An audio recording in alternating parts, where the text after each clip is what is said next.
Students, पिछली video में हम लोगों ने देखा कि जेम्स मिल ने इंडियन हिस्ट्री को 3 पार्ट में डिवाइड किया था कि जो भी किंग यहाँ पे रूल करते थे, जैसे सबसे पहले हिंदू किंग थे तो एक हिस्ट्री वो हो गई, उसके बाद मुस्लिम किंग आए और फिर लास्ट में ब्रिटिशर्स आए।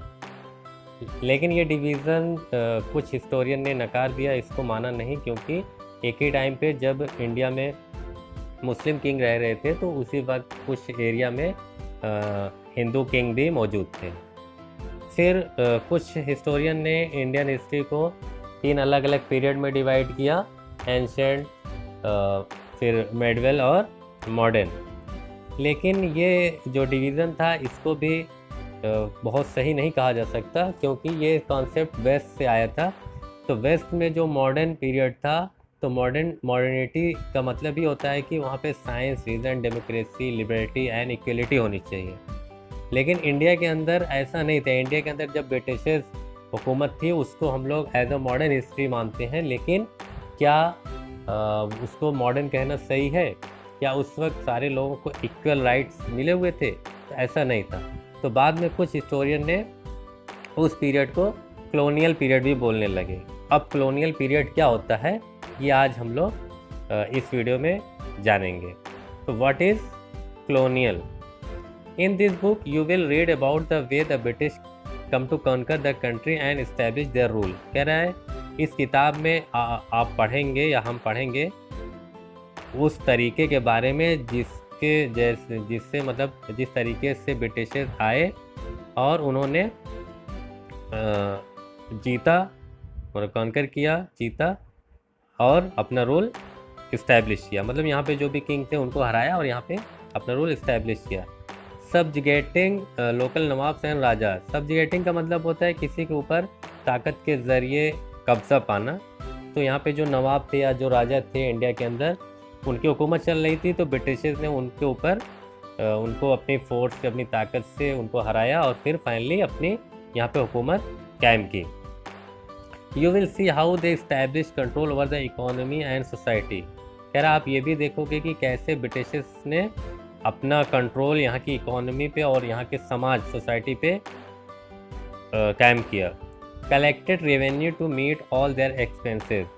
और अपने सारे खर्चों को पूरा करने के लिए उन्होंने कैसे रेवेन्यू कलेक्ट करना शुरू किया। Bought the goods they wanted at low prices. और जो भी चीज़ उनको ख़रीदना होता था उसको लो प्राइसेस पे ख़रीदते थे। Produce crops they needed for export. और वो सारी क्रॉप्स वो प्रोड्यूस करते थे, पैदा करवाते थे, जो उनको एक्सपोर्ट करना होता था दूसरी कंट्री में। And you will understand the changes that came about as a consequences.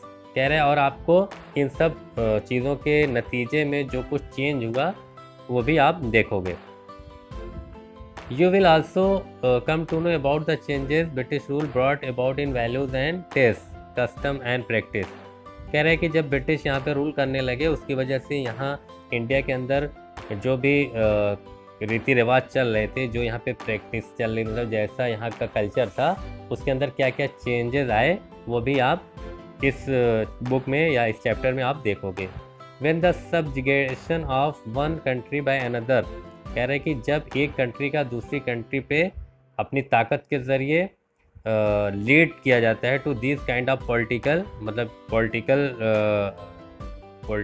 Politics में या इकोनॉमी में या सोशल या कल्चर में जब चेंज होता है, तो we refer to the process as colonisation. तो इसी प्रोसेस को कॉलोनाइजेशन कहते हैं। मतलब एक कंट्री किसी दूसरी कंट्री के अंदर आके हुकूमत करने लगी, वहाँ की इकनॉमी पे कब्ज़ा कर लिया, वहाँ के कल्चर को चेंज कर दिया, वहाँ के सारे कस्टम को बदल दिया, वहाँ का पूरा समाज चेंज कर दिया, तो ये क्या कहलाता है? ये कॉलोनाइजेशन कहलाता है।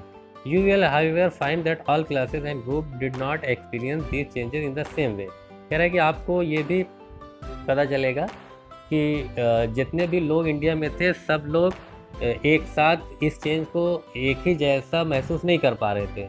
मतलब जैसे जो भी चेंज हो रहे थे इससे कुछ सोसाइटी ज़्यादा उनके ऊपर इफेक्ट पड़ रहा था और कुछ सोसाइटी पे कम पड़ रहा था। मतलब कुछ इंडियन ऐसे थे जिनको वैल्यू मिली हुई थी, ज़्यादा बड़ी बड़ी पोस्ट पे थे, लेकिन कुछ ऐसे थे जो बहुत ही ज़्यादा गुलामी की ज़िंदगी जी रहे थे।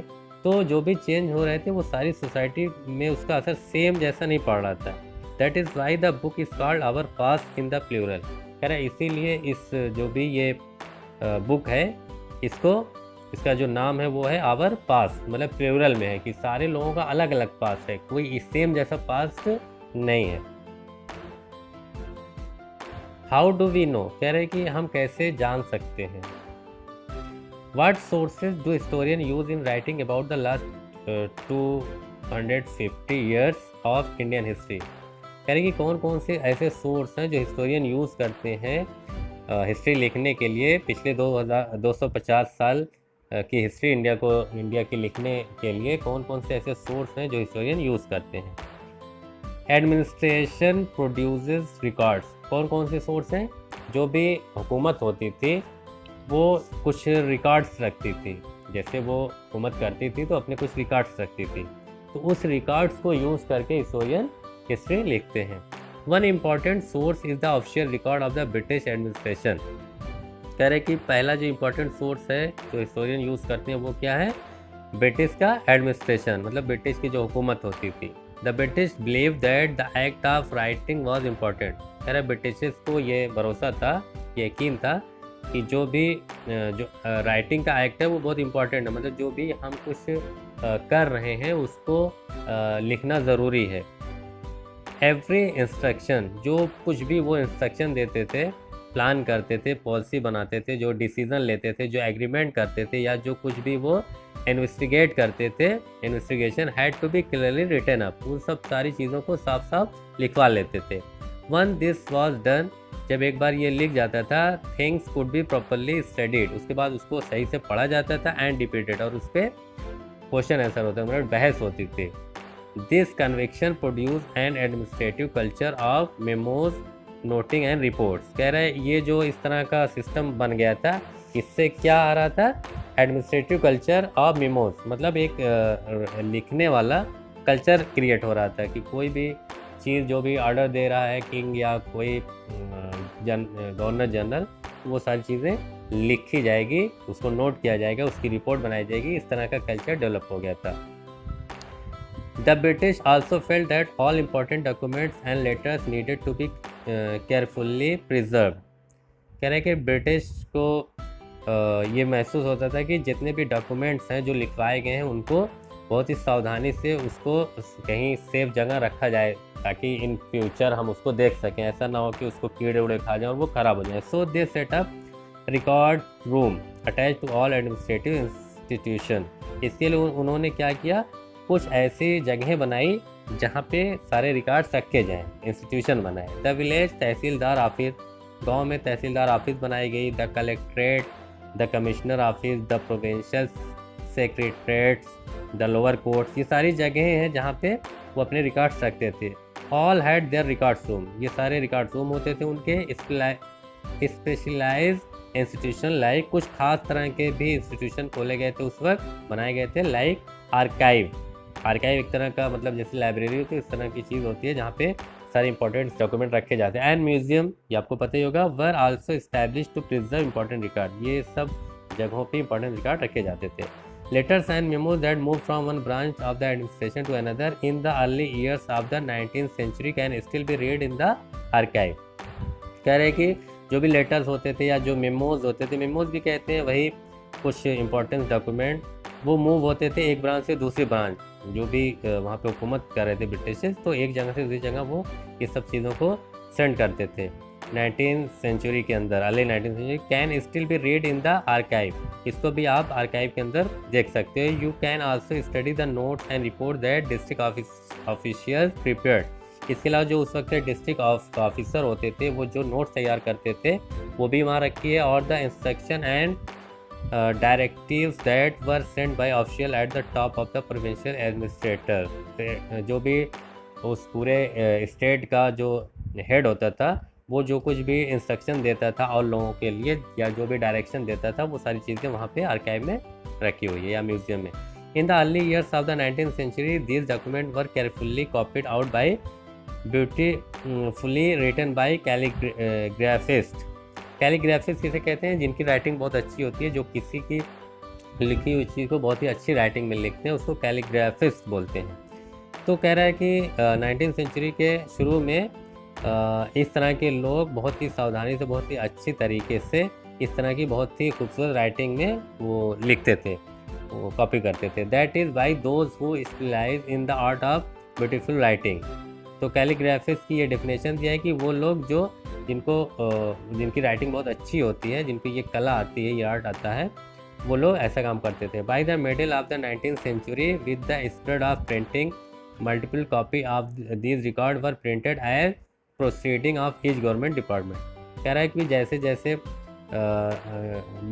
19th सेंचुरी के बीच में क्या आ गया, प्रिंटिंग प्रेस आ गया, तो अब ज़्यादा से ज़्यादा जो भी कॉपी होती थी उसको प्रिंट किया जाने लगा हर गवर्नमेंट में। ओके स्टूडेंट्स, आज की वीडियो में इतना ही। नेक्स्ट वीडियो में हम लोग पढ़ेंगे surveys become important. Thank you. अगर आपको मेरी ये वीडियो अच्छी लगी है तो प्लीज मेरे channel social studies with Farhan sir को सब्सक्राइब करिए, बेल आइकन प्रेस करिए ताकि मेरी अपकमिंग वीडियो आपको मिलती रहे। ज़्यादा से ज़्यादा शेयर करिए, लाइक करिए और कमेंट करना बिल्कुल भी मत भूलिए, क्योंकि आपके कमेंट से हमें मोटिवेशन मिलता है। Thank you.